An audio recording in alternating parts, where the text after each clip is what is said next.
The New York Knicks have just been given a golden opportunity to steal someone away from the Brooklyn Nets who could turn into the next Josh Hart type of player that Knicks fans absolutely love, giving them more young talent onto this team as we have multiple Knicks updates that also include Josh Hart and Knicks superstar Jalen Brunson as well. And we are going to discuss all of this, guys. A lot to go over with the Knicks news today. But before we do that, if you are part of that percentage that's not subscribed to Knicks Digest, if you're part of that 57% that's not subscribed, make sure to subscribe to Knicks Digest for daily New York Knicks updates. We have a lot of great videos coming out right now as we're now in September, and that means there is more news slowly but surely starting to come out on the NBA, which is an absolutely excellent sign going forwards for everything. But with all that being said, guys, let's jump into the video. There is a lot to go over on the Knicks as they have now been given a golden opportunity to bring in a guy who fits so well with this Knicks team. The Knicks could use a little bit more depth on the forwards and wings front, and now they have a clear pathway to bring in a young talent who would not cost them any money whatsoever and also be able to build upon more young guys. Something the Knicks, we know that they could use, especially with MarJon Beauchamp leaving the Knicks for the Portland Trail Blazers. They could use another young player onto this team. And at the same time, there are some questions about who's going to be getting some of those final contracts, whether it's the veterans minimum, the rookie minimum, or those two-way deals, as the Knicks have three of them open. Really two. One of them's going to Kevin McCullough Jr. The Knicks now have a chance to bring in a guy in Tosan Evbuomwan who was excellent last season, and now has the real chance for the Knicks to bring him in 28 games last year. Evbuomwan put up 9.5 points per game, 4 rebounds, and 2 assists, shooting 43% from the field and 31% from three. He also shot 75% from the free throw line and showed a lot of potential as a defender and someone who could play a few different positions and guard a few different positions, as he's a nice defender who's only played in 45 games throughout his NBA career, but we've seen very solid production out of Evbuomwan. Now, it was mentioned by Daily Knicks that the Brooklyn Nets recently waived Tosan Evbuomwan, and he could be a very intriguing two-way target for the Knicks to keep an eye on. Evbuomwan has spent the last 2 seasons on two-way contracts with various squads while playing most of his games in the NBA G League. He signed a deal with the Nets back in January and appeared in 13 games for the Long Island Nets after beginning the year with the San Diego Clippers. So Evbuomwan's been around a little bit, and with that, it was also mentioned,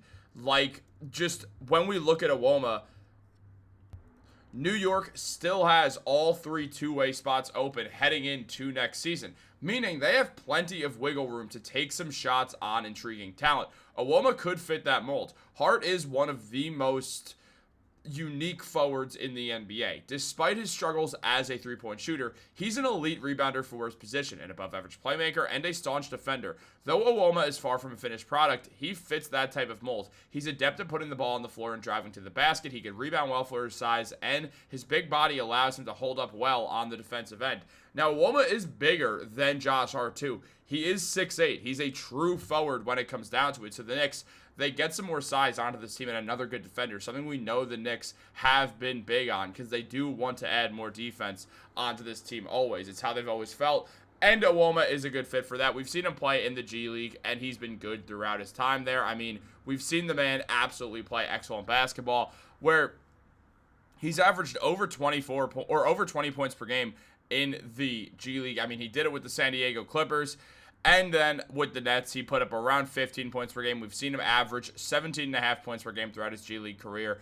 And he's been good in that time, too, shooting 52% from the field and 38% from three. So we've seen him be efficient as well. And those numbers can easily translate well over to the NBA, while he's also putting up 8 rebounds for his career and 3 assists. He's got a lot of versatility and is a solid defender as well, giving him a very good chance to really show up and show out with all the teams that he plays with. I mean, obviously his best season was last year because he just has continued to improve, moved around a little bit, and throughout his G League season last year, putting up 20 points per game and also pulling down 7.6 rebounds, getting 3 assists, shooting 37% from the field and 48% from the field. He's looked very good, and that's someone who I would love to see the Knicks go after going forwards with Tosan Evbuomwan. But there is more to talk about with the Knicks, specifically in regards to some of their current stars, like Josh Hart. Josh Hart has been nothing less than absolutely phenomenal since getting traded to the Knicks. He's been in a few different roles and was expected to just continue to be one of the best pieces off the Knicks bench. But after the Karl-Anthony Towns trade that sent Dante DiVincenzo and Julius Randle out, Hart got sent into the starting lineup and stayed there for the entire season up until the final couple of games, where he came off the bench for the final 4 games against the Indiana Pacers in the series that the Knicks would lose in the conference finals. Now, Josh Hart has said multiple times he's fine with coming off the bench. He really doesn't care if he's coming off the bench or if he's starting. He knows he's going to get similar minutes regardless. And now with Mike Brown coaching, he is still going to see a lot of minutes, whether he's off the bench or starting. Knicks fans do want to see Mitchell Robinson start, and a recent prediction by Dan Favell has Josh Hart as a wild card for that 6th man of the year. Now, he highlighted one of DeAndre Hunter or Max Strus out of Cleveland. With Max Strus out for a while, we're now looking at DeAndre Hunter. And at the same time, you then see when it comes to, and also DeAndre Hunter is likely starting, so that makes it a little bit difficult. So that's out now, meaning Josh Hart has a really good situation here, because then he set up for a sleeper, Scottie Pippen Jr. over in Memphis, saying that Pippen's a solid offensive steward who shot the 3-ball well each of the past 2 seasons while playing feisty defense. He would rank higher in the pecking order if not for Ty Jerome's arrival, potentially sort of infringing on his role. There is also the possibility that Pippen gets too many starts if Ja Morant does end up missing time. Meanwhile, Josh Hart was viewed as a wild card here in this situation, with Dan Favell mentioning that nothing screams wild card like picking someone who started in each of his 77 regular season games last year. Then Knicks head coach Tom Thibodeau eventually moved him to the bench during the playoffs in favor of a dual big arrangement with Mitchell Robinson and Karl-Anthony Towns. Current head honcho Mike Brown may be destined to do the same if New York did, in fact, prioritize Gershon Yabusele during free agency because of his versatility off the pine to be behind a 2-center starting 5. Well, that's also a situation here that we're going to see. We're going to see if Josh Hart really is in this world going to be off the bench, and I have a feeling he is. My guess is that Josh Hart is not going to start this season because how much better the Knicks looked with him off the bench. It's certainly possible, and it does put things into a very, very interesting situation going forwards with this whole thing. I mean, Josh Hart last year was absolutely excellent, putting up 13.6 points per game, 9.6 rebounds, and 6 assists, shooting 52% from the field and 33% from 3. We all love Josh Hart. Everybody loves Josh Hart. How could you not? The man is, for good reason, called the heart and soul of this Knicks team, which is absolutely correct.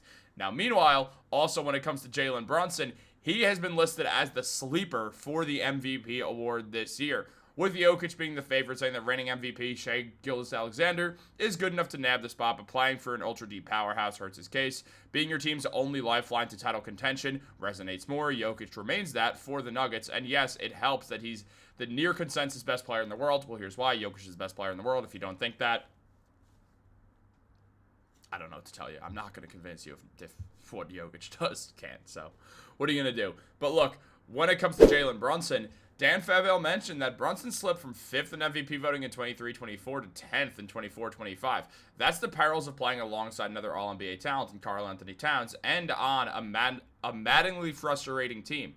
The Knicks should be good enough to keep Brunson within the MVP striking distance. His stock will go through the roof if he remains among the 10 to 15 best players while headlining what should be a more egalitarian/variable offense under head coach Mike Brown. Dan Favell, don't use big words. I'm a YouTuber, not a college professor. Now, at the same time, Brunson last year, his numbers did go down a tiny bit, and he's also better than a top 10 to 15 player in the world. He is a top 10 player in the world.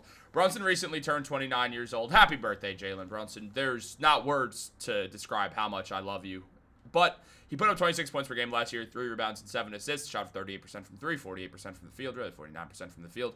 He's phenomenal. He's one of the best players in the NBA, and when he plays in the playoffs, his production only goes up. His last 2 years, since he was named an All-Star with the Knicks, because he wasn't an All-Star his first year, he was snubbed, we all agree, and he was excellent in the playoffs. But over these last 2 seasons, Jalen Brunson has averaged 30.7 points, 7.2 assists, and 3.4 rebounds in the 31 games for the Knicks in the playoffs since over these last 2 seasons. And he's gotten better and better and better as time has gone on. Jalen Brunson's absolutely elite. He's one of the best players in the planet, and he will be an MVP consideration, especially considering how there are injuries to some stars. And also, when it comes to Jalen Brunson and the Knicks, as I hit my microphone, there's going to be a lot of wins in this Knicks record because they're a top 2 team in the Eastern Conference. Maybe top 1. We'll see what happens. Guys, what do you think about all this? Do you like the idea of Evbuomwan? Do you think that Josh Hart could be the 6th man of the year? If he comes off the bench, he easily can. And on top of that, do you think Jalen Brunson can win the MVP, which I also think he easily can?